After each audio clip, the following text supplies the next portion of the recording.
Hello fellas, how are we doing? Lakey Bloke here, that's me. We alright? Jolly good. Now I'm here to do the last in my Owl Review series today. Today it's Doombar, as recommended by Uncle Jonah. Hello mate, this is for you. Before we start though, I just want to apologise for the mess of me at the moment. I need to have a shave and a haircut because I'm like a bloody hippie, look.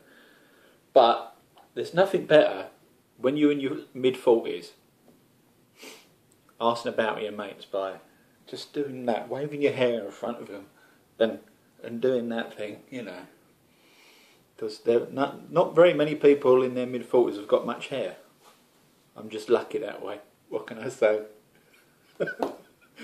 Anyway, folks, I'm going to read off the bottle, so I'll just put my glasses on, so forgive the glare just for a minute.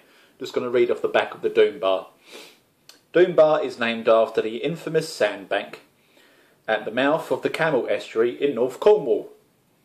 There is much legend surrounding the sandbank's origin, but the Doombar's notoriety is built on the wrecks of a countless number of ships that over the centuries came to grief within its reach.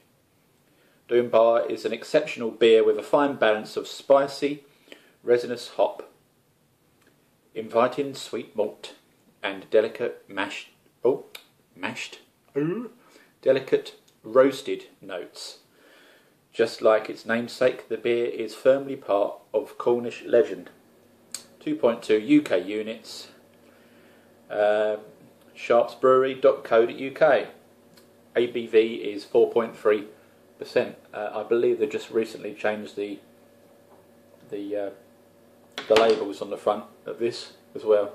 There you go. Now I was telling Uncle Jonah when we were having a chat about owls that ironically when he suggested this one, I used to work at Lloyd's Bank in London, in Southwark, on South Bank, and just along the road, in fact, from Borough Market, where you buy all the traditional market fare and beers, and so there's lots of pubs around there. Anyway, I used to go drinking a lot around that area, and my drinking buddy, one of my drinking buddies, used to drink this all the time on draft, all the time, and it never really occurred to me to give it a go, you know, because as you guys know, as I've said timeless number of times, loads of times, I'm not really an ale drinker. So what I'm going to do, folks, is this is going to be my last one. I don't think it's going to convert me, but we'll try it anyway, and we'll see how we get on. So let's give it a little open. A little bit of fizz in there, not too bad. I'll be careful on the pour of this one, guys, because I know my friend Gary, bless him, Gary Smith, check out his YouTube channel, has been shouting at me because of the way I pour beer, or cider specifically. I just sling it in the glass, don't I? That's the way I am. But it's sort of quite a dark ale. 4.3%, let's give it a sip. Yeah, it's quite a sort of roasty, malty smell, which, you know, is fine. I don't mind the malts much.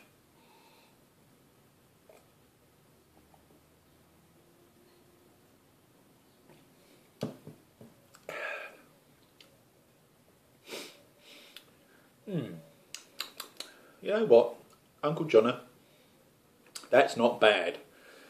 That is very close, I would say, to one of my Coopers that I've done, where I've put in some additions like more malt and maltodextrin and things. This hasn't got any head on it, of course. Hardly anything there, nothing at all. But aside from that, flavour-wise, it's very similar, yeah, to the kit ones I've done with the additions. Specifically in this instance, I would say it's very close to the Muntons Premium. I think it was called a Premium, or was it Connoisseur? Munton's Connoisseur Lager, which was sort of this colour, really. Not too far off it. Which is supposedly a lager, but it isn't. It's an ale. It's very similar to that. It's not unpleasant, folks. It's not unpleasant at all. I think, yeah, there was a slight sort of roastiness, which is a little bit off-putting. I don't really like the smell.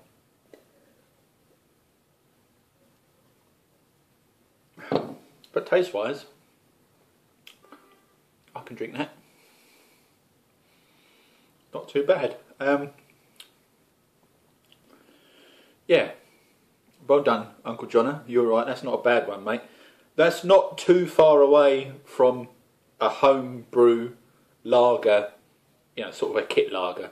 Nothing clever lager. That's been brewed with vanilla yeast, really, is it?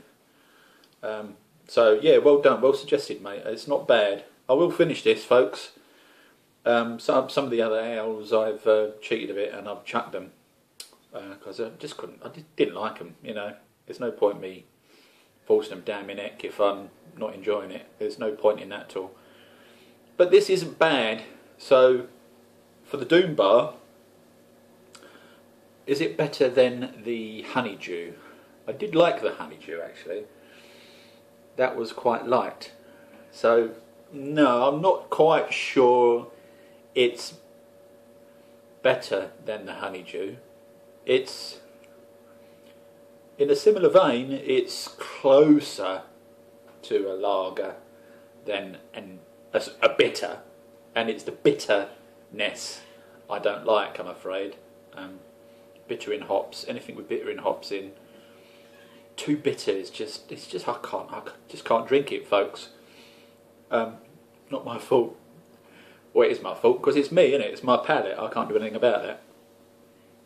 But yeah, I'm going to drink this. In fact, I'm going to drink it right now, folks.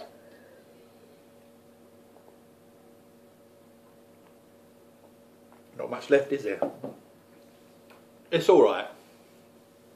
Yeah, there is a little bit of fruitiness on the back end. Yeah, all right. 6 out of 10, maybe. If I was pushed. I still prefer a lager though. Sorry. But, you know, at least I've given it a go, folks, haven't I? So this is the last one in the series. For the foreseeable future, I'll be doing ciders, obviously, and I'll be doing some reviews of my homebrew lagers, folks. There is one sitting in my fridge at the moment, lagering up. It's at the final stages. It's going to be sitting there for about 4 weeks. Oh, quite busy.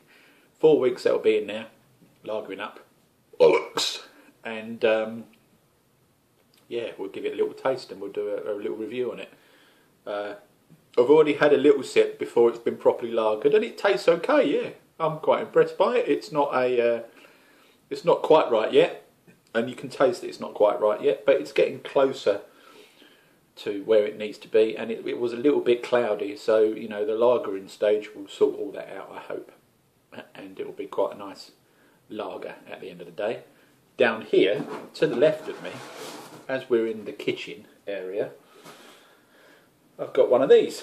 Now this is, I like to just give them a little shake occasionally, and I'll go through these and I'll give them a shake today.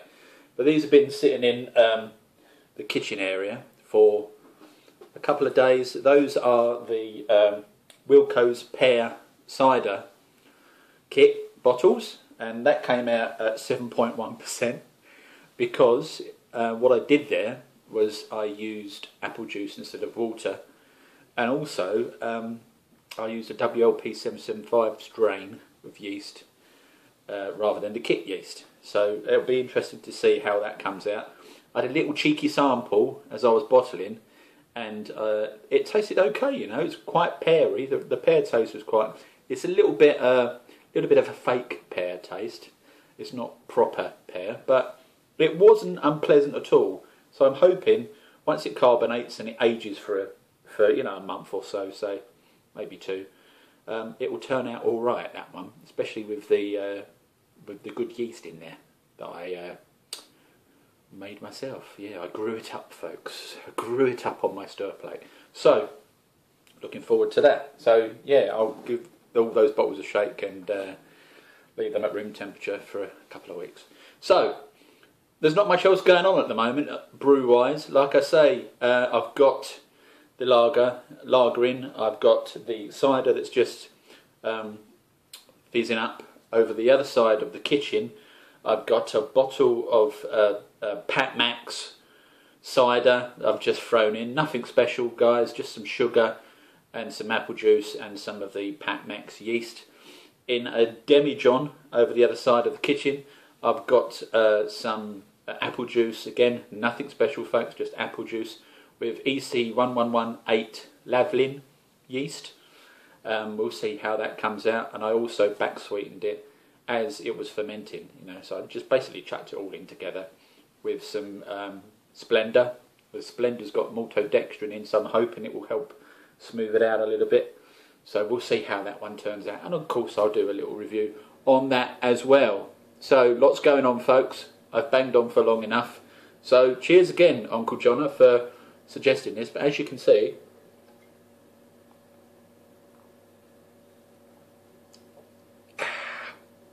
it's gone, mate.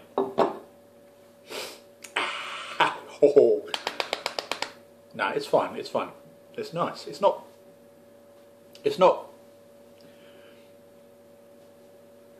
you know what I mean? It doesn't make me want to brew it. But I will drink it. If someone bought me it at a pub, I would drink that quite happily. I'd rather have a lager or a cider, but I wouldn't be too upset if someone bought me a pint of it. So thanks again, Uncle Jonna. Doom Bar. I'm sure you all know Doom Bar, folks. It's quite a popular beer, 4.3% Cornish. So cheers for now, and I'll see you on the next one, guys.